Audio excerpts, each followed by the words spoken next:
Почитувани, Прилеп стана град на криминалот, корупцијата и непотизмот. Град синоним за насилства и убиства, разбойништва, палење коли, тепачки. Ќе беше се поинаку и сватено како политичка пресметка, доколку ваквите констатации не стасуваа од членови и активисти на СДСМ. Веќе 14 месеци во Прилеп сведочиме за криминал до криминал, афера до афера, за кои немаме сознание дека се поведени постапки пред надлежните органи. За жал, како да сето ова станува незабележано од прилепското јавно обвинителство и од МВР.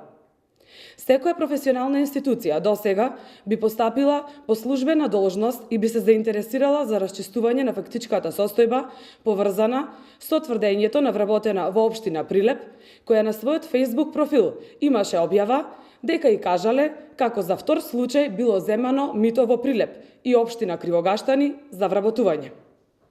Истата вработена, позната по нејзиниот професионален интегритет, долгогодишното искуство во новинарското истражување побара од МВР да го расчисти случајот. Прашуваме, дали МВР досега презеде нешто околу ова?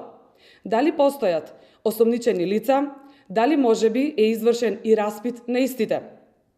Бараме подитно градоначалникот на Прилеп да даде изјава околу оваа констатација и да ги посочи можните сторители. Нека се изјасни за овој скандал од невидени размери, затоа што прилепчани заслужуваат одговор на ова прашање. Исто така, ги повикуваме сите новинари, а сега вработени во општина Прилеп, кои се истакнати борци за човекови права и слобода, да се зафатат со истражување за овие наведени афери и скандали и пред очите на јавноста да ги посочат сторителите. Почитувани, Прилеп полека се претвори во град на криминалот, кој е одраз на неспособноста на локалната и централната власт. Сигурноста е на најниско можно ниво. Граѓаните стравуваат за своите животи. Се вработуваат преку ноќ блиски роднини, пријатели на истакнати функционери од СДСМ на високи позиции. Прашуваме, колку чини едно работно место? Затоа оваа власт мора што поскоро да заврши и ќе заврши.